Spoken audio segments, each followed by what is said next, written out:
All right, welcome to our New York Giants Preservation Society meeting for today, October 13th, with the great Rob Garratt. Rob has been a previous guest. Before we get to Rob, a couple of items. There'll be no meeting next week, but on the 27th, we have J.A. Paterchak.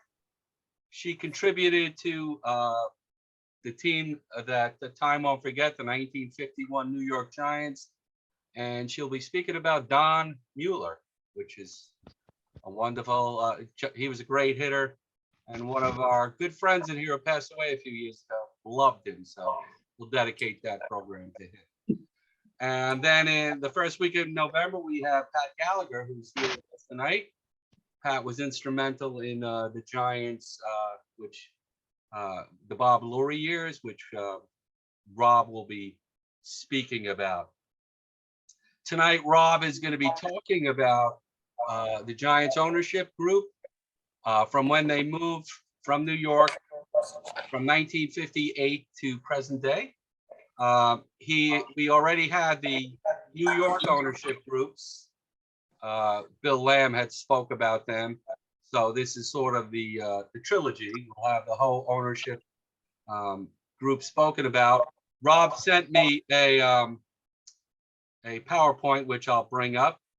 But for some of you who are very interested, the last picture on the PowerPoint has Buster Posey as part of the ownership group. So I'm sure there'll be some great questions about that.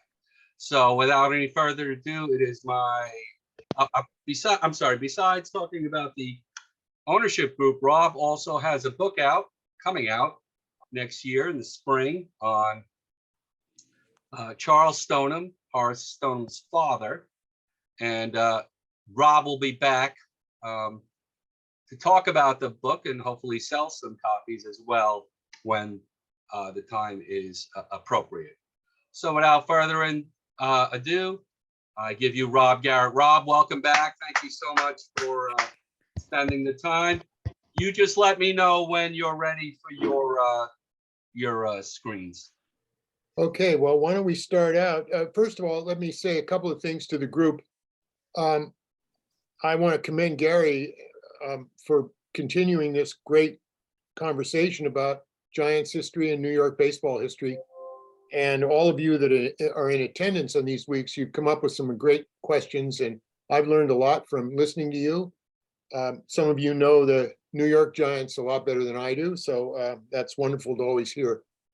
It's nice to hear that Pat Gallagher is in the audience. He was a great help to me when I was researching the Bob Lurie Giants. So hello, Pat, wherever you are. I can't see you exactly, but I guess you're there. Just to follow up what Gary said, this is actually two people need to be acknowledged here. One of them is Bill Lamb, who wrote the first part of this series, Giants ownership, going way back, and I'm really the second half, but Bill and I have collaborated unintentionally. We didn't talk to each other about how we made the presentations, but his work has been so instrumental in my work, especially with the Charles Stoneham biography. Bill has been just a wonderful resource for me and a great colleague, and I thank him so much for his work. Andy McHugh deserves a lot of credit for this history because he was in charge of the SABR project. It was under his watch that a number of these histories of MLB organizations come into being, and he asked Bill and me to do this project. So again, he's responsible for the way it was organized. My part is really to take up the story from 1958 onward and to look at the Giants in San Francisco, what happened to them when they moved west, the fact that they had to not only take a new location, but they also had to take a new identity, an identity that was really forged with a new city, and they wanted to start, in a way, a kind of new history, even though they had a very prestigious past and a great historic franchise that they brought with them.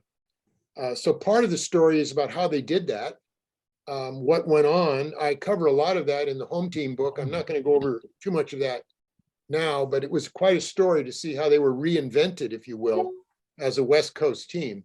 But the Dodgers coming west with the Giants really made a new chapter in Major League Baseball that we now see as a real national game with all kinds of the corners of the country being involved. So if you want to go to the first slide, Gary, that would be great. Hold on one second. All right, look at that. We're Okay, good. great. Hold on, let me move it up. No, it's. Yeah, there we go. If I can just have that alone without the stuff on the side, but if you can't do that, don't worry. Yeah, the side I can't do anything about. Don't worry. They'll see things coming up that I'm going to talk about. But can you move it over a little bit because I want to. That's how it goes, unfortunately. Okay. I want to read it then. The last word is sort of mangled. It's the key word. I borrowed it from Renaissance playwright talking about Helen of Troy, the face that launched 1,000 ships, being the invasion of Troy by the Greeks. This is a picture that launched 1,000 quips. The quips all come from mostly New York journalists. It's the story of how Horace Stoneham serves Walter O'Malley as kind of his lackey. The myth goes that Walter O'Malley wanted to leave Brooklyn and he needed a partner, and poor old Horace, who was naive and didn't know what was going on, was talked into coming with him. The story couldn't be further from the truth. In 1955, after some things we'll get into in a minute, you can see one of the slides is talking about attendance down there. Stoneham knew that his time in New York was problematic, and he had to make some changes, not only with the stadium he was in, but he was also concerned about the future of the finances. After thinking it over and working on some possibilities of staying in New York, he concluded that he would have to leave the city. Something unheard of in 1954 when the Giants were on top of the baseball world and most New Yorkers had no idea that this was even coming. But Stoneham looked at the bottom line and realized that his soft landing was Minneapolis. He owned the Millers, he had rights to the city, and he and Chuck Feeney decided this is where they would go. He discussed this with Walter O'Malley in the spring of 1957 and confessed to him that he's leaving New York. He didn't give him a date, but he said, I'm leaving the city and I'm heading for Minneapolis. A few months later, O'Malley had his own ideas about where he wanted to go. He was contemplating the same kind of thing, but he was much more, shall we say, he held his cards closer to the vest. And he told George Christopher, the mayor of San Francisco, that he had heard that Stoneham was leaving New York and maybe it'd be a good idea if O'Malley and Stoneham came west, Stoneham could come to San Francisco. San Francisco was looking for a major league team. They had passed a bond issue. And that's the impetus that Christopher needed. He came back to New York City in May of 1957, had a lunch with O'Malley present, made a presentation to Horace Stoneham that he could give him a new stadium within 2 years that could park 10,000 cars. Stoneham was convinced that the automobile was the future of the United States. And by July, when he went before Congress to testify on baseball's future, Stoneham announced that the Giants would go to San Francisco if they got an offer. And 2 weeks later, they got the offer. And he announced on August 9th, 1957, that the Giants were leaving New York City. It came as a huge shock to everyone, of course, but O'Malley did not reveal his plans until October, second week of October. So one of the myths that I address in Home Team is the fact that O'Malley hoodwinked Stoneham into leaving the city and pulled him by the nose out to California where they could all make a pot of money. Where did Stoneham land for the first 2 years? Seal Stadium. I'll take a look at that one, Gary. This was the first ballpark that the Giants were able to use. They had no place to play, nor did the Dodgers, by the way, although the Dodgers ended up in the Coliseum, as we all know. Anyway, the capacity, this was a jewel of PCL baseball, right, but it wasn't a major league facility. it only seated less than 22,000. And when Stoneham got to San Francisco, he convinced Paul Fagan, who owned the stadium, could you stick in another 2,000 at least? And they managed to put in left field. You see the left field bleachers there. Those did not exist in the original Seal Stadium. So they managed to get a few more in, but you can see that clearly this was not a major league ballpark. Now the next slide shows part of the promotion. When the Giants came west, their one big superstar box office attraction was Mr. Mays, and there he is in front of the. You can see that Seal Stadium was so tiny it kind of looked like a movie theater, advertising the next film. There he was promoting the game, the town, the city, and of course the ball club. The next slide, please. Now I'm spending a little more time on this because of this group, that the New York Giants Preservation Society, very interested in the history of the team. You can see here some reasons that Stoneham felt insecure. The key year for me is 1956. 55 was similar. I should have put in 55 because that was also a bellwether year for Stoneham. But you're on top of the baseball world in 1954. You're on, more importantly to Stoneham, you're on top of the city. You're nosing out not just the Dodgers, you're nosing out the Yankees as well. You're world champs. And this was fantastic for Stoneham. But just 1 year later, he's dropped in attendance. And then in 1956, the Giants are 8 out of 8 in the National League in attendance, and they follow that in 1957. So he had some serious issues. The ballpark he was in needed a lot of infrastructure, repairs, and so on to bring it up to major league standards. And he knew that his bottom line would be further involved and further decimated by staying in the Polo Grounds and bringing that ballpark up to the area, up to where it needs to be a good major league ballpark. The other problem that many of you know more than I, because of your proximities to the ball club and your knowledge of Giants history, was that the New York City Housing Authority decided to put a lot of public housing into that area near the Polo Grounds, and Stoneham was concerned about his parking. He was concerned about getting fans to the ballpark. It seemed like a deteriorating ballpark in a deteriorating neighborhood, many people thought. So this was another reason why Stoneham left New York City, and these are some of the blunt figures that you can look at. What happened when he gets to San Francisco is astonishing. In the first 2 years, in a ballpark that seats 22,000, he doubles his attendance from the previous year. And in 1959, he draws more fans than he did in the last 11 years. That you can see the figure of 1948. He just is under that. So this was a great message to Stoneham that he had made the right decisions, that he'd come west. And then, of course, in 1960, with the new ballpark, he has over 1 million fans coming into the ballpark. Next slide, please. Things are really going well for Stoneham up until 1968. He's drawing consistently. His teams are phenomenal. He goes to the World Series in '62, but he finishes second, astonishingly second in 5 years in a row.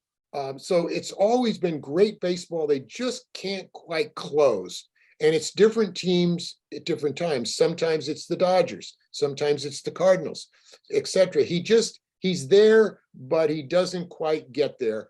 And but phenomenal baseball, great attendance. The Bay Area is really loving the Giants. And along comes Mr. Finley in 1968, bringing the Oakland A's. And what effectively happens is that the Giants' attendance, drawing about 1,700,000 per year in the 60s in the new ballpark, basically it's cut in half. He draws 800 and something, 825, 850,000 people in 1968, and so do the A's.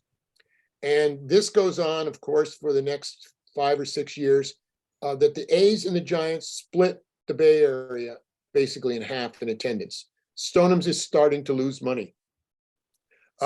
Two other things are happening. Stoneham's brain trust, Eddie Brannick, who was a carryover from not only Stoneham's New York years, but his father's New York years, even way back to McGraw's years. Brannick was hired in 1906. He's been with the club that long. He comes west with Stoneham. Not many people thought he would never leave New York City. He was such a New York guy, but he comes west, and he's a great asset to Stoneham, a loyal person.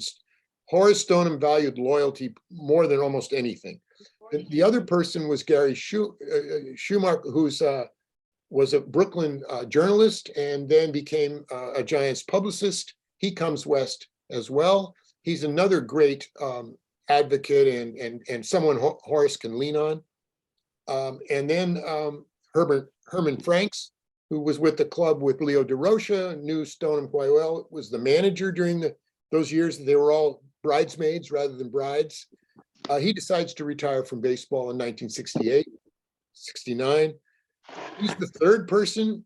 And finally, Chub Feeney becomes the president of the National League. You might say it's a promotion, but he had to leave, obviously, the Giants system. So all four of the men that were closest to Stoneham that he leaned on, he no longer had. At a time of crisis, not only Finley, the Giants were aging. He had to sell off so many players. The last and most difficult, not the last, but in 1972, the most difficult of all was Willie Mays going to the New York Mets.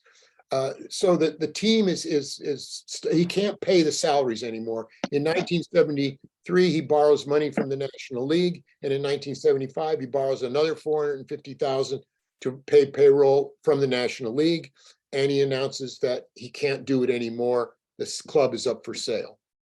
Now, what happens here is very strange, and I'll have to be very quick with it because it's so complicated.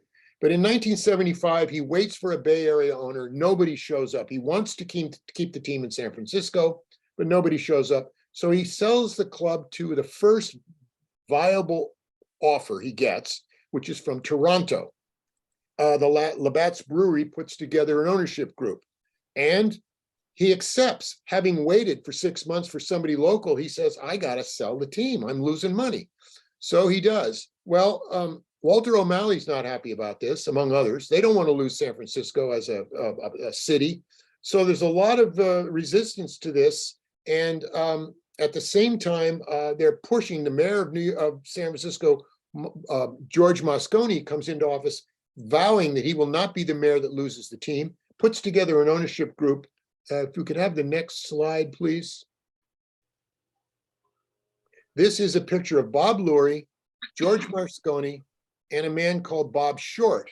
Many of you might know that name. He was connected with the Washington American League team, and he did not have a favorable reputation among many of the baseball owners for the shenanigans that he was involved with in the history of that ball club. But at any rate, this team comes together. It's a last minute, some people call it Bobby Thompson. The mayor came out of the hearing room where they were with a judge, and he said, Bobby Thompson lives. The Giants are saved. We're going to keep him in the city. We've got a new ownership group. Stoneham's willing to transfer this and so on. Very good. Look, things look great. They go to the National League owners meeting, and they say, we'll accept this owner group on one condition, that Bob Lurie be the voting man, not Short. Short says, to hell with you. He drops out of the partnership. Now the National League gives Bob Lurie and George Moscone about 48 hours to come up with a plan. They thought that the owners actually gave them 5 hours to come up with and then they were going to just go back to the drawing board. The plan was to have the National League run the team, and it would be still in San Francisco, but they would somehow then court an owner. Well, the next slide, please. A man out of nowhere named Bud Herseth, he's a cattleman from Phoenix, calls up the mayor's office in San Francisco and says he's heard that Bob Lurie's looking for a partner. He'd like to join. He has the money. So he puts up $4 million. And they become a partner. The National League is happy. They vet Herseth. He does have the money. They decide that Herseth said, I have no problem with Bob Lurie being the main voter, the main owner. This is fine with me. But he's a real character and a very unstable kind of guy. He was very colorful. One of the things he told Bob Lurie when they met the first time in San Francisco to sign the papers, they had a quiet moment together. And after he had amused the press with his cowboy antics, Hearst said, people asked him, well, are you surprised that you put up so much money so quickly? He says, I make cattle deals in 5 minutes. He says, I pack meat at the plant. I've been in business all my life. I'll let Bob Lurie do. I'm into baseball for the pleasure. And then Chub Finney, and he says, well, how long have you been a baseball fan? He said, I love baseball. Every year I bet on the World Series. And Feeney goes, you're not going to be doing that anymore. And then Lurie says, well, what do you do for fun when, the quiet times? And he says, well, when the cattle business kind of slows down, he says, I like to get in my pickup truck. This is Herseth. I like to get in my pickup truck, go out in the desert and shoot rattlesnakes. Well, Bob Lurie's face just went pale. Bob Lurie is an urbane person who, can't imagine. He says, what kind of partnership did I just enter into? Well, it was a strange one. It didn't last very long. He bought Herseth out in 1979. And now Bob Lurie is the owner of the San Francisco Giants. The Lurie years are very uneven. He had a few bright lights. Frank Robinson was hired as one of his managers early on in the early 80s. But by and large, they only had a couple of successful years until Lurie made an amazing decision. He decided to hire, next slide, please. He decided to hire Al Rosen as his general manager, and he decided to restructure the organization so that he would become chairman of the board. He made Al Rosen president and general manager, and together they hired Roger Craig. And this all happened in the last month of 1985, when the Giants ended up losing 100 games, the biggest losing record in the history of the Giants, going back to 1883 or 1884. So Craig comes aboard. Rosen knows his work's cut out for him, but the infectious enthusiasm of Roger Craig coming up with this hum baby idea. It's too bad you can't see that slide. He's sitting on that candlestick, sitting on this wonderful banner. Rob, I think we could all see it. Maybe it's just you. I see it perfectly. I can't see it at all, but at any rate, okay, good. I'm only seeing part of the slide, so I'm glad everyone can see the slides. Okay, so the hum babies are very successful, and it's the last 5 or 6, 7 years of Lurie's time. But they go to the postseason twice. They go to the World Series. They have phenomenal players. The fans are back. It's just a wonderful time. And Al Rosen and Craig were the reasons, the energy that they brought to those teams. And everyone bought in, even guys like Joe Leonard, who sort of hard, crusty guys, all bought into the hum baby enthusiasm. They had rookies like Robbie Thompson and Will Clark, who didn't have any history in '86. They were right away aboard. And then Craig was a phenomenal pitching coach. And he taught this split finger pitch that so many pitchers, he shared it, by the way, with everybody, that driving Al Rosen crazy. Don't talk about that, he said. But Craig was just that kind of a guy. Anyway, they had a wonderful run, and Lurie was happy and so on. Next slide, please.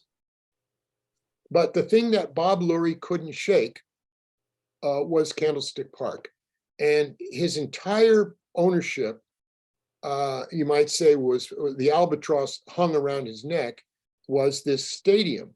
And he tried 4 times to go before the public and get the thing restructured, or even a new stadium built. And they had 2 plans in San Francisco for a new stadium.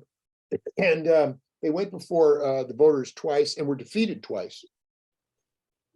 The closest they came was 1989. The vote was in November, and they were, all the polls suggested that people were going to vote for a new stadium in San Francisco that finally Candlestick was really, and then the terrible earthquake came. You remember the earthquake series. Not only did it hit San Francisco, but it hit Oakland. The infrastructure of the city was just so devastated that voters realized, well, we can't put a lot of money into a baseball stadium when we have all this other stuff we've got to repair and so on. So that went down to defeat. It more than likely would have passed had the earthquake not happened. He then went down the peninsula to Santa Clara and tried again and was defeated there. And he then went to San Jose on the behest of the mayor of San Jose, saying, well, we'll have a vote here. I'm pretty sure we'll pass and give you a stadium.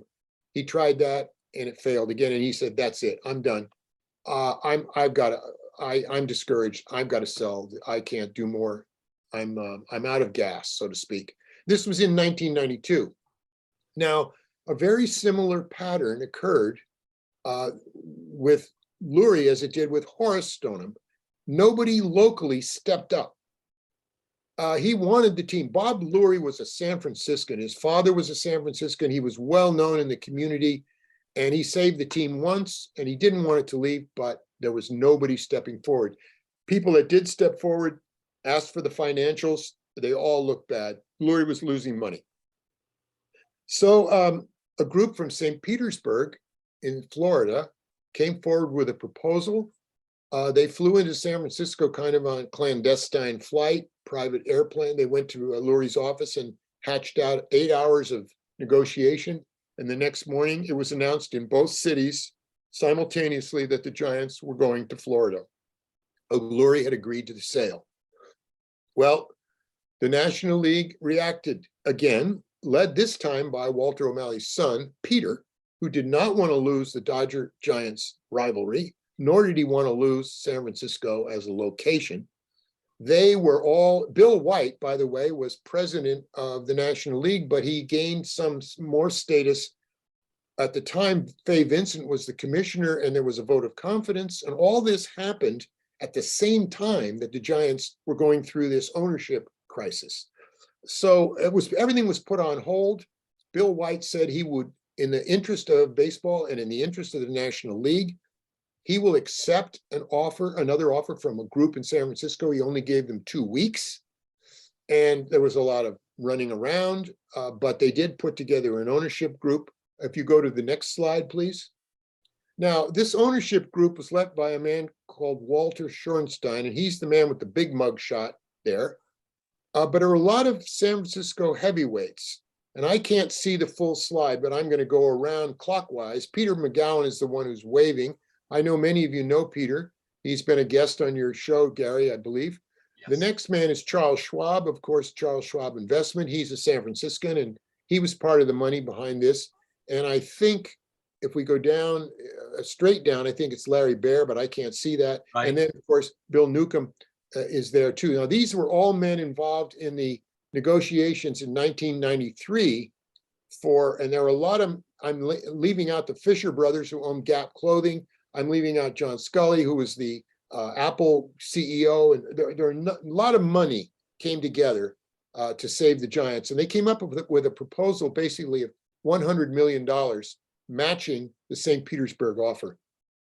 Bob Lurie said he would only negotiate with the St. Petersburg people. He said he gave his word to them, so he didn't entertain any other offer. That's the kind of businessman he was. He was an ethical person. The offer went to the National League, and they voted it down 9-4. So now Bob was open to taking other offers, and the next offer, of course, that everybody knew was in the shadows, was this offer coming from this group. Nobody in this group really wanted to run the team because they all had different things they were doing. They all sort of persuaded Peter McGowan to become the chief managing officer. And he became the face of the franchise from 1993 until 2007, when he stepped down. Even though he remained on the board, he stepped down from the chief managing partner. This changed everything. Not only was it a different structure, up until this time, if you even go back, you remember Bill Lamb's talk where he talked about ownership. Most of the Giants' history, the owners were people and they made decisions and they were individuals. Now suddenly you have a board And the chief managing partner is member of the board, but he's also responsible to the board. And it's a different kind of structure, more in line with what is going on in most of baseball. But the Giants made this move in 1993 as a different kind of structure. Now, we all know the ownership, board ownership has been in place and it remains in place. The last slide, please. The latest addition to the Giants board is Buster Posey. And Buster Posey is an interesting choice. He's greatly admired, of course, in the baseball world, and greatly admired in the Giants organization. But he's also a pretty serious person regarding, the future of the club, and he has the financials to be able to join such a group as this. And everyone is very intrigued about his addition to the board, giving a kind of player's perspective. So we will wait to see how successful this is, but nonetheless, it's a very interesting move in the ownership board. The success the Giants have had relate to two things, in my opinion. First is the hiring of Peter McGowan and that board, and his work as a chief managing partner, because he brought such an interesting background. He was a Giants, loved the Giants from almost the time he was a boy, even to the point where he was actually in the Polo Grounds to watch games. Many of you know his stories about that.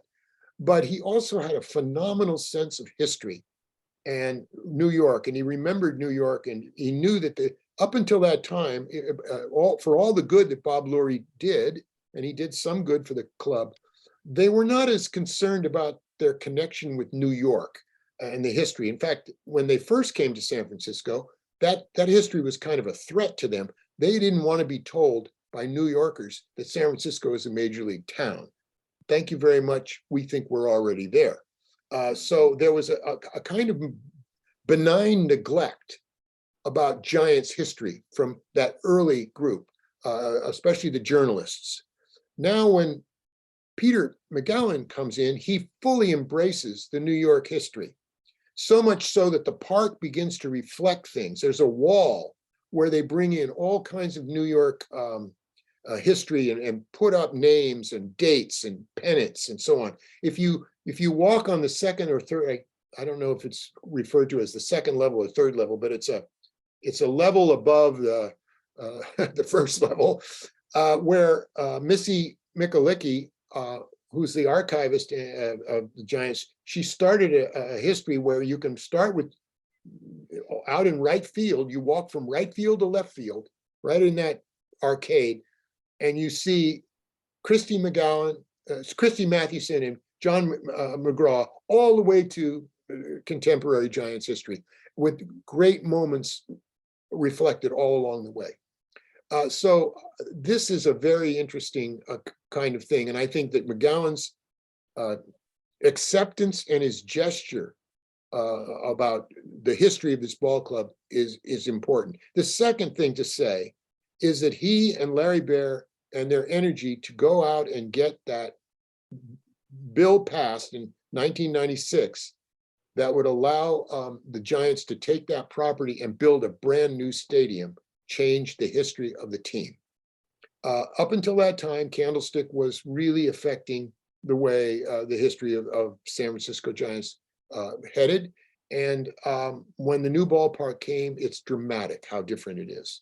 And they deserve tremendous credit for their tenacity, their vision, and that ballpark has just been such a wonderful addition, not just in attendance, not just the beauty, but the way it's added to the success of that franchise.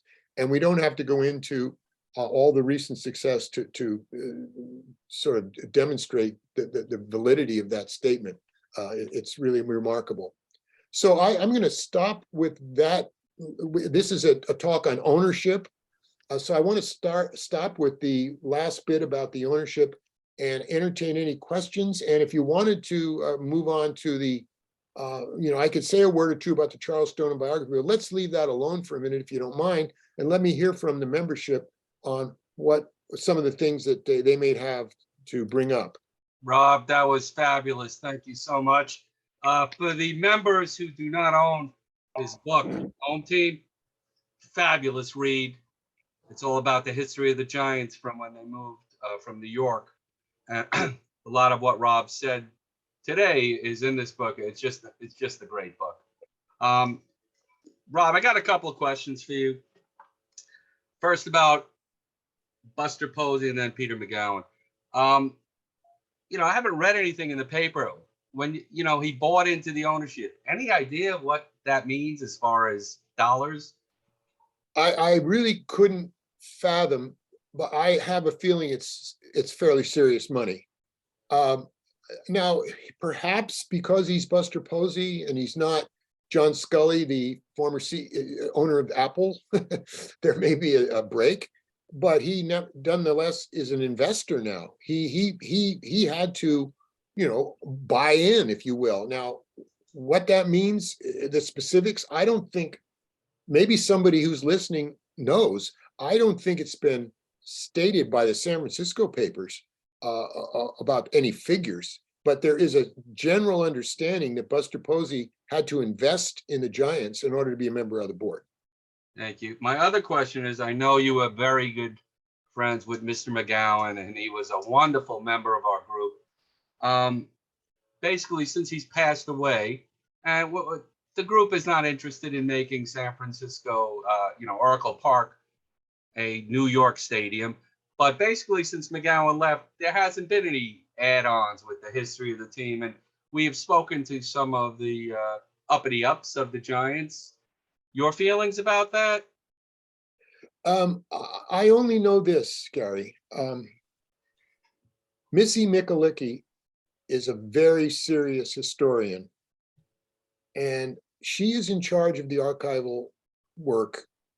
She's also in charge somewhat of the design of that arcade that I was mentioning. That's not the right word. I wish I knew the ballpark a little better to tell you. But for those of you who've been there, it's that middle level where you see all the exhibits. And she certainly wants to keep the New York history going.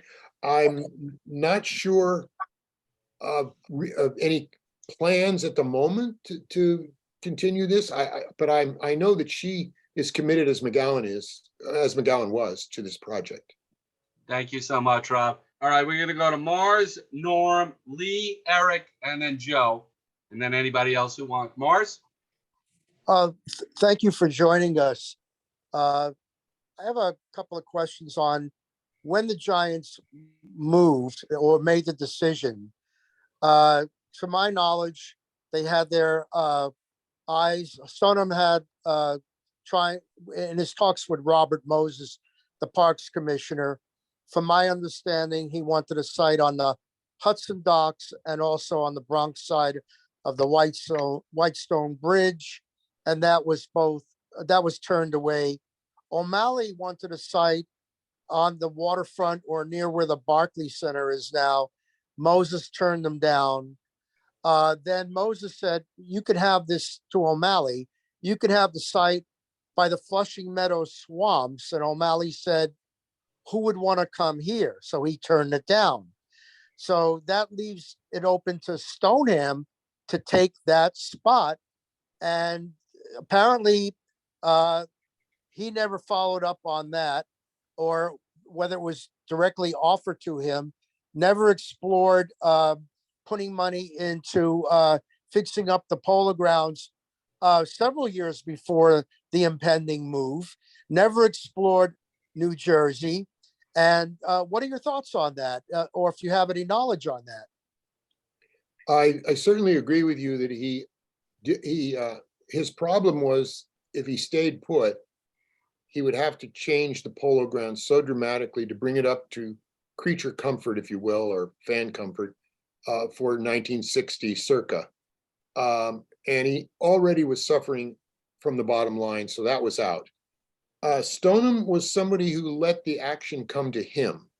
He did not go out much and wheel and deal, which was one of the reasons why many people see him as a sort of reluctant, kind of shy person who could be rolled over easily.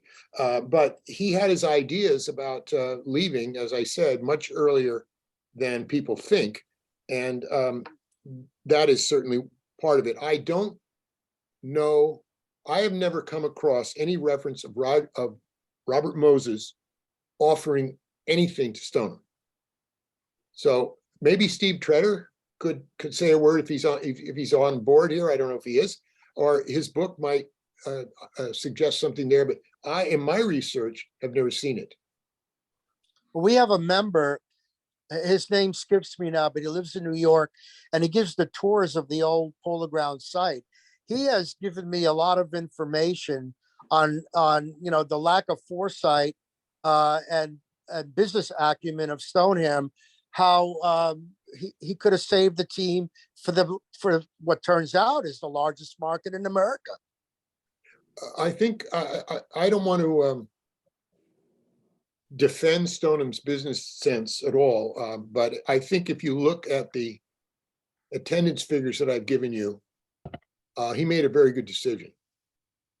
He broke a lot of hearts. I think that's fair to say, but the people on the West Coast were really ready and excited. So it's a complicated story, and told from a New York perspective, I completely understand the sentiment there. But I think Stoneham made a lot of money in this move to San Francisco up until 1968. After that, it was trouble. Thank you, Mars. Thank you. Thank you. We'll go to Norm, and then I missed Steve's hands. Norm, Steve, and then Lee. Norm, go ahead.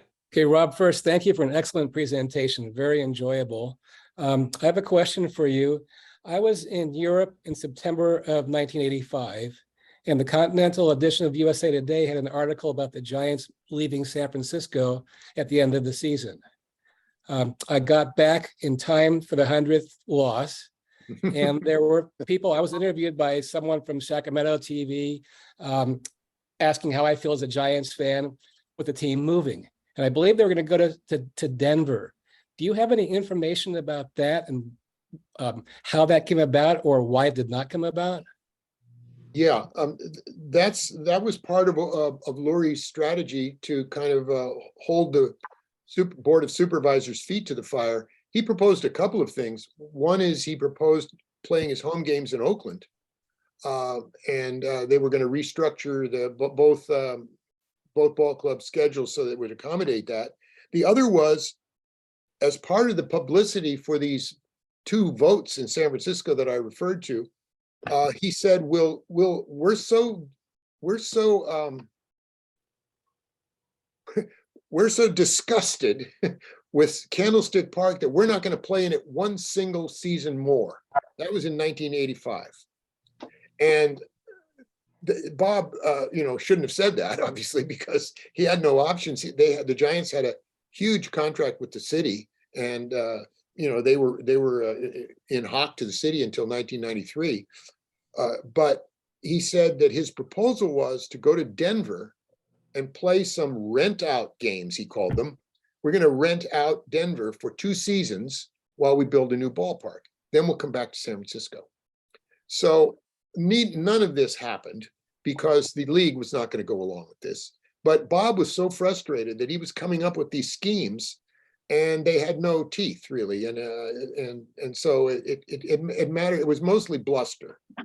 And it didn't, it might have picked up 1 or 2 votes on the Board of Supervisors, but the Board of Supervisors, many of them didn't know a ball from a bat anyway. So they were not, so inclined to spend their time on baseball issues. All right, thank you. The funny thing is, Rob, Bob Lurie complained so much about Candlestick, and Pat, who's a guest here, did whatever he could to, of course, make it a better place to play. But, had they moved to Tampa Bay, that stadium is probably considered worse than Candlestick Park. So. Yeah, well, Bob Bob tried so hard, and Pat had, I talked about Pat in the book. Pat was a great person for promotion, trying to kind of make Candlestick more palpable, if you will, more acceptable. They did a lot of things. He came up with some great fan favorites to attract people. Maybe if he's on, he might say a word about that. But anyway, I do reference some of that in the book Home Team. Well, Rob, I'll just say a couple things, and I'm going to address the group in a couple of weeks. But I mean, it's Candlestick. What we wound up doing, which is amazing that Bob would actually allow us to do it, is that we came up with that little award, the Quad Candlestick, It was a wonderful idea. which basically we were talking about how lousy our ballpark was, and we were saying that it took a special grit and determination to be a Giants fan, and to prove that, the only way to prove that to show it was to stay until the end of an extra inning night game, and you'd get awarded one of these little buttons, and it became the whole. We introduced a sense of humor about it. We said, look, we know Candlestick sucks. I mean, but you know what? It's what we've got. And so we tried to make something really negative into a positive. And it actually, I think it actually helped. I mean, a lot of people might not agree with that, but anyway. Well, I had several, but the just wanna wind say blew it one away. thing. Mars, let him talk, please. I wanted to say one thing to Pat. My brother proudly wears 3 Quad Candlesticks on his hat. So That's good. Hopefully he earned them and didn't just buy them somewhere. no, he earned them. He Okay. definitely earned them. Yeah. Thanks, Pat. We look forward to your talk in a couple of weeks. Steve Rothschild, you're up. Hey, Rob. Haven't seen you in a Hi, while. Steve. The How are last time you? I saw you was at the Stoneham Estate when you were selling That's that right. Yeah, it's good to see you. great book. I remember when you guys came, you and Andy came to me the first time, and Andy had the O'Malley book. And one of my members, when you guys left, said to me, Steve, if these guys die, you got to freeze their heads. Their knowledge is incredible. And it is true. Your presentation is just magnificent. I have one question, and we've gone back and forth on this. You have that great photo of the groundbreaking. Remember, I want you to try to get the Yeah. names. Norm, who was on just before, who was a huge fan, who said he was there for the 100th loss. We went back and forth trying to find out some of the guys. You know which photo I'm talking about, right? I do. I could not identify that fourth guy. Maybe Norm can jump in and Yeah. talk about it. Well, thanks for coming on. It was wonderful. Yeah. Thank you. Thank you, Steve. Let's go to Lee. Yeah, I second the motion. A great presentation, Rob. A couple of comments. First, I had no idea that Bob Short was involved with the Giants and then Lurie, because he not only moved the Senators to Texas, Mhm. he moved the Lakers from Minneapolis to LA. Yeah. He was Hubert Humphrey's finance director in the 1968 campaign. So, you talk about these inside connections with people. One other correction, it was Jeffrey Leonard, not Joe Leonard. That's right. Joe Leonard. I mean, the famous penitentiary face.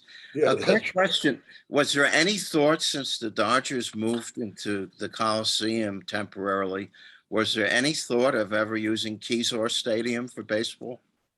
No, that was not even the slightest. I've never heard that, and I know why. It was even worse than, the Coliseum, everybody knows, was not a place. The Dodgers and the Giants left New York City for 2 reasons. One was the deficiency they saw in their present homes, for different reasons, but both owners felt there was a severe disadvantage in the 2 ballparks. And that's the flip side of the coin, is the promise of new facilities in the new land, if you will. Well, the first couple of years, they both landed softly, but they landed in places that were just not possible for Major League Baseball. Kezar Stadium would have been even worse than Seal Stadium because of how they would configure it. At least the Coliseum had that extra sort of, the track had a little buffer zone down in the end that they could. But yeah, no, I don't recall. Short answer is I don't recall any ideas about that. And one other thing too, if you're going to list the bad attendance for the Polo Grounds, the reason why the Dodger wound is so deep, the Dodgers, even though their attendance was dropping, they were still #1 in the National League. And That's that's true. what, yeah, and that, all the sentiment aside, that, it was just O'Malley when he saw Milwaukee come from nowhere. I mean, Stoneham couldn't believe the Braves were moving to Milwaukee. He said, "Can I sell tickets to see the Milwaukee Braves?" And that was before they arrived, and they got 10 times more fans. The moment that O'Malley saw what was going on with the Braves, I mean, that the bells really started to ring. Yeah, as a matter of fact, when you look at the Boston Braves attendance in 1951, and then you look at it again in 53, 54, 55, it's just astonishing. And it was not lost on O'Malley, and it was not lost on Stoneham to see those figures. And I don't want to rub any more wounds into the Met fans, but the fact that the Padres are now owned by Walter O'Malley's grandson is really who wants to spend as much money as Steve Cohen. So Mhm. thank you Lee. much, Rob. Eric, you're up. Hi, Rob, that was really great presentation. Really appreciated it. I'm a White Sox fan. I'm first time here. You guys have all done like a really good job convincing me of adopting another team. But I'm curious about kind of the decision making around the move. So the Giants were part of a three-headed monster of the center of baseball. Moving to San Francisco, not having the facilities, and then having Oakland come as well. Did it take any of the shine and promise that you had just mentioned off of that move? Was there any like buyer's remorse at any point of taking that plunge, moving from the biggest market in the country to, not, for lack of a better term? Well, let's start with the simple way to answer it. For the first 8 years for the Giants, or 10 years, sorry, for the Giants, the answer is no, because he was making so much money.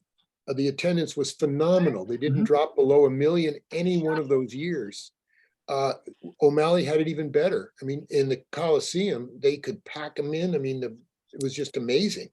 And then once Chavez Ravine or Dodger Stadium opened, then they were consistently, drawing fans. What happened to Stoneham was that at the very end, starting in '68, but as I explained, a number of things happened over the next 4 or 5 years, that the attendance was so dismal. There were a few, maybe Pat Gallagher knows this better than I, but I know that there were a few years, well, two years in particular, 74 and 75 were dismal, but there were a few games when they had less than 1,000 people at the ballpark. And it's so much so that Herb Caen, the great columnist for the Chronicle, said it's time for the fan appreciation night for the Giants in September. I wonder what Horace is going to give him. I mean, it got that bad. You could sort of see individuals now. So that would be the answer. There is no regret at all for the first 8 years, and then Stoneham saw a constant deterioration of the business side of this ball club. Thank you. Thank you, Eric. Let's go to Joe Goldfarb. Thanks very much. Presentation was great. Can you tell me what happened to Bill Newcomb? He became the face of the Giants in 2010 when they won their first world championship. And then all of a sudden, you hear he was bought out, and the face of the franchise became Larry Baer, and the Johnsons bought out Newcomb's part of ownership. Can you tell me? I can't find anything about it. What I heard was that Newcomb wanted to take the profits after winning the World Championships and put them back into the team. And apparently that annoyed some of the other partners. They didn't want to do that. And if you fast forward to 2022, we're kind of talking about the same thing. We've had this discussion in the group. Where did Newcomb go? Well, Effort, I think. the situation with Bill Newcomb and the ownership, this all happened in 2012. After 2 World Series championships in 3 years, things were looking pretty good. I have to say that from what I know, and I know Bill Newcomb reasonably well personally, I have to say that it was more or less a personality issue and a power struggle. I don't know the details. I've never asked Bill directly. I have some suspicions, but I think you put your finger on a number of things. Number one, Bill's idea and his plans didn't always jive with others. There was, I think, also a sense of style and personality that it rankled certain people. So I think that that's part of it. And I think Bill felt at the time that if this was happening, he didn't really need to be a part of the organization anymore if he saw things so differently. So those are the pieces that I can offer you. I can't give you a specific answer, I'm afraid, but it's more of a kind of general picture. Thank you. Joe, thank you so much. Charles, you're up. Yeah, I love a great presentation. I actually went to go look and I actually found your book on my shelf and you did sign it to me, which I'm thrilled with. I remember going out to the quad and candlestick, game, getting a quad the game. Yes, I stayed till the very end, unless the buses were, stopping running, and then I'm like, I got to catch the bus. But I had a great time out there. I remember going to one game, and Jose Uribe came up in the bottom of the ninth, and it was a tie game, and he actually hit a home run to win the game. And you'd never seen so many pissed off, disappointed people in your life because of all the players to hit when nobody expected, one, him to do it, and two, we were not getting our quad of candlesticks that evening. Yeah, that's good. So, but where do you see the franchise going forward into the future? I'm not wild about the building stuff they're doing beyond, McCovey Cove on the other side. Well, thanks to Andy McHugh, I'm now a reader of The Athletic on a daily basis. I thank him and say, you've just, taken 3 hours out of my day every day. I don't know if it's a mixed blessing.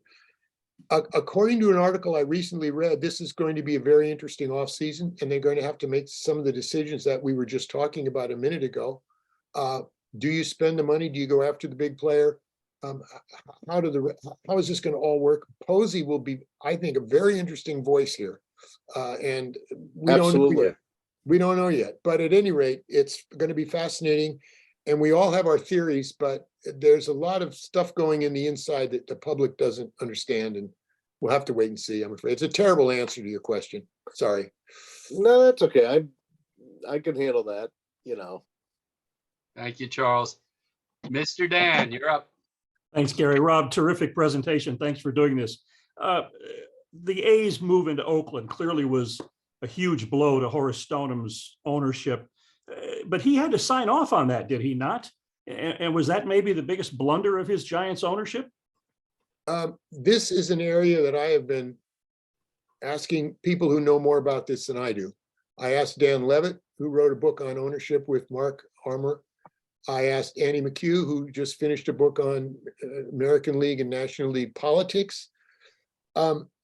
When Charles Stoneham bought the Giants in 1919, he made a deal with Hempstead, and none of the owners were involved. It was simply between two men. He paid him money and he owned the team. I am interested in when the National League and the American League, and maybe Lee Lowenfish would know the answer to this. I am interested in when did the approval, when an ownership purchase, if you will, had to be approved by when did it happen? Now, we can come up with a lot of examples of it happening, but I want to know if it was the policy something that was developed at a certain time and for what reason. Well, now, Let me If I just could jump go in, back- Rob, real quick, because in 61, 62, when the Angels became an American League expansion team, that was one of the reasons that their ownership changed and Gene Autry came in, was because they didn't realize they were going to have to make a deal for the territorial rights to Right. share the territory with O'Malley. Right. And so I would assume that, if that happened then, it had to be That in was a place major- in 68. Yeah, that was a major league where the two leagues sort of agreed on territory. Let me tell you something about that. The fact that it crossed a body of water and it was 8 miles indicated that it was not a violation of territorial rights. It makes no sense. It makes no sense for us thinking about the proximity of teams. Of course it was, if you think of the Bay Area, but the fact that there was a body of water and also that it was 8 miles meant that Horace had nothing to say. He said plenty, by the way. He was one of the few people to say this was an outrage. The American League should be held in villainy for this move and so on. But he couldn't do anything about it. Okay, And that so- was my question. Yeah, that's the thing. And to this day, the Giants own the territorial rights to San Jose. Yeah. And Oakland is trying really hard to get into San Jose, but at least that was one of the things they were trying to do for the last 10 years. And the Giants won't give up that right.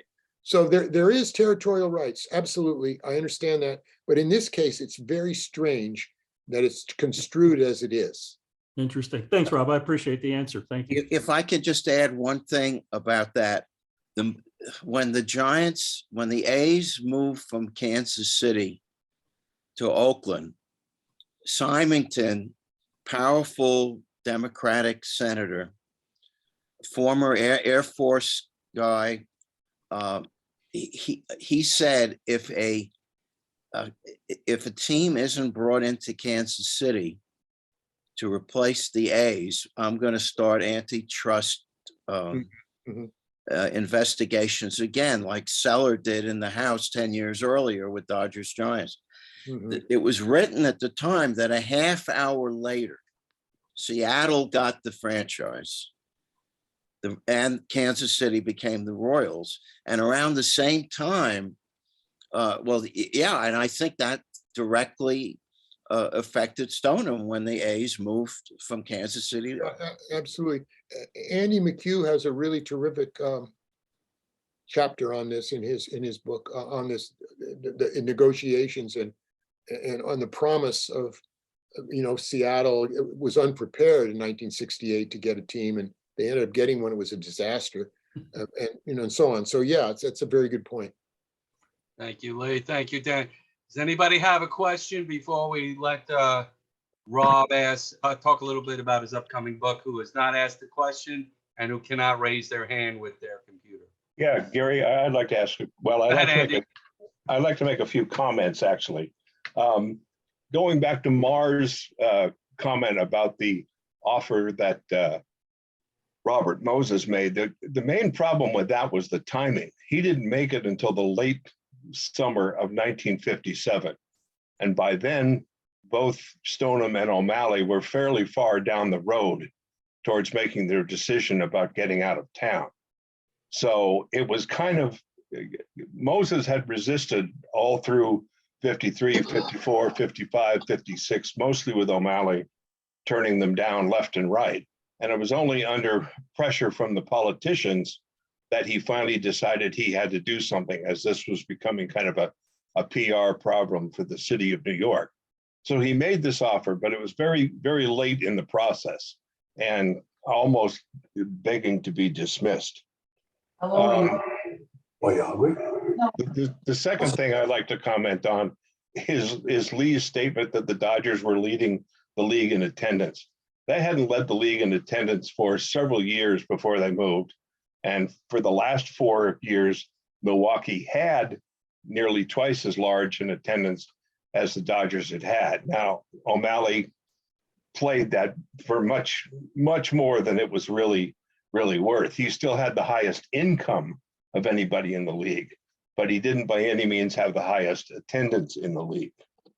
And the last thing I'd like to comment on, because it is in my most recent book, was this whole question of Finley moving to San Francisco, which was clearly a disaster for the Giants. And as Rob was saying, it goes to this question of what are territorial rights. And that's always been rather ill-defined. For example, if you go back to New York, Brooklyn was a separate city. Every year, the Yankees and the Giants had to carefully schedule things, so only one of them was usually in town. The Dodgers were separate from that. The Dodgers could be because territorially, Brooklyn was considered different from New York. Now, that's about as ridiculous as thinking that Oakland was different than San Francisco. But it's the way it had been done. And that's why, to deal with Dan's question, the National League, which was screaming and jumping up and down, couldn't do anything. This was a vote by the American League owners. They wanted another team on the West Coast, and they were even willing to let Finley, who they had previously twice turned down from moving his team, they were willing to let Finley go. So it was the American League owners were the only people who voted. Stoneham could scream and holler, but he couldn't. And then the last point about that move that Lee raised was that the American League, in one of its few intelligent decisions in that decade, had recognized that there was going to be a problem with allowing Finley to move. So when they had the meeting that gave the formal blessing to Finley's move, they had invited the Kansas City people into the hotel with them. And they were, they were saying they got together, Finley can move. We're going to put an expansion team into Kansas City for, I believe it was 1972. And at that point, the Kansas City delegation became furious again. They said, we're not going to be without Major League Baseball for 4 years because you let Finley going. There were the kind of threats that Lee outlined from Senator Symington. And they had this last minute rump, probably illegally called meeting that agreed that they would put a expansion team into Kansas City for 1969. So Kansas City would have missed Major League Baseball for only 1 year. And at that point, that caused them to turn to finding a matching city to balance the expansion process. Their eye was already on Seattle. They went there and quickly created a disaster. So I just wanted to deal with those points. Rob's presentation, as usual, was excellent, but the questions have raised some other things. So I thank you for tolerating me here. Rob, before you talk about Charles Stoneham, I got one last question. I know you spoke about Newcomb. I always felt horrible for Peter McGowan, who had the stadium built, and then he had to step down, I guess, because of Barry Bonds issues and stuff. But I really feel he was kind of shortchanged when they did actually win the 3 World Series. Did you speak to him? How he felt about this? I think Peter was such a magnanimous person that he was delighted and he enjoyed the fruits of his labor, so to speak. I just in part of this story, I guess it'll come out when we do more research and we find out that people are willing to talk more about it. It's probably more gossip at the moment than it is anything else. But the other thing Bill Newcomb did, as you all remember very well, is he decided to bring the trophy back to New York City. No, Andy and Lee may correct me on this, but I don't recall any LA team bringing the trophy back, but I could be wrong about this, but maybe they did. But I thought the gesture was another part of McGowan's legacy, that the Giants were a historical organization and they wanted to share that, and they asked Willie Mays to come with them. So that's just a reflection. Rob, just tremendous presentation. You have a forthcoming book coming out. I know you're going to come in next year to talk about it. Why don't you tell us a little bit about it now before we say goodnight? Yeah, I'll just very quickly, thanks for the chance. Well, some of you have read some of it already. It's a story of really of a man who's a very improbable owner. He was a kind of a shady, to say he was shady is putting it mildly. He was a shady stockbroker in the fast and furious early days of Wall Street with little regulation going on. Made a lot of his money in bucket shop organizations, which had very little oversight, and then wanted to get out and become a sportsman. He was a good buddy of Arnold Rothstein's, and they were in the horse racing business together, and he bought the Giants in 1919, but that wasn't the end of his legal trouble. He was quite a character, and the problem I faced was he was a guy who wanted to be private. So in researching him, I had a lot of hurdles to clear about what actually he did. And you have to make a lot of inferences, and you try to make those inferences based on things. And you want, when you say something, you want to be able to kind of back it up. And so this was the challenge of writing the book. I think in the end, it comes down to a judgment that there are two views of him as the owner. One of them is he was unsuccessful, that he used the cash cow of the National Exhibition Company to carry on his jazz age lifestyle. And the Giants started out in 1921 as the premier team in New York City, the premier team in the National League. And by the time, Stoneham was milking the cow at the end of the 20s, they were almost the third team in New York City.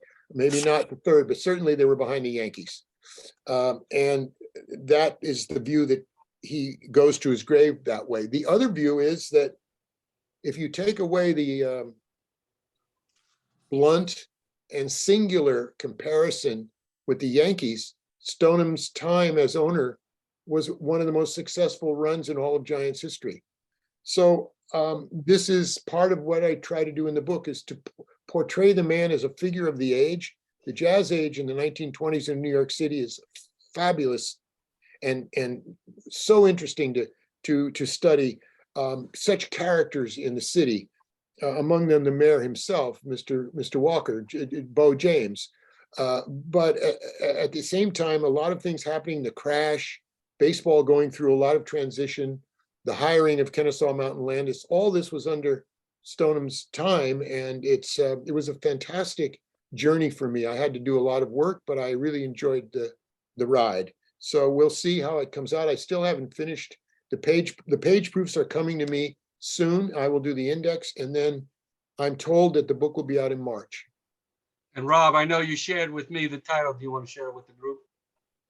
Let's see. It's called. They changed it on me, but I think I'm right. It's called Jazz Age Giant: Charles A. Stoneham and New York Baseball in the Roaring '20s. Rob, I have a pressing question that I'd like to get your input on. Yankee Stadium is in the South Bronx. It's a bad neighborhood.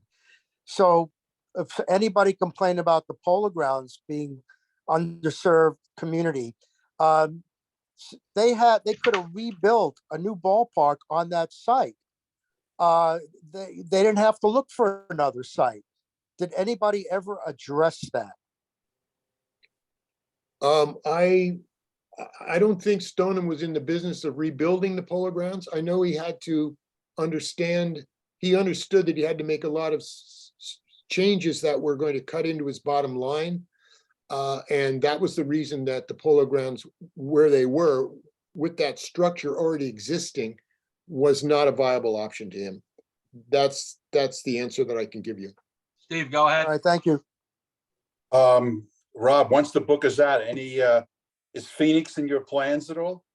I beg your pardon? Is Phoenix in your plans to come down? Oh, we all go to Tempe. I mean, not all. I mean, many of us go to Tempe in March, so it's possible. Yeah.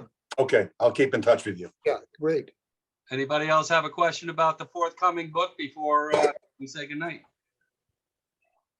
Well, Rob, first of all, we know the book is going to be fabulous because everything you do is fabulous.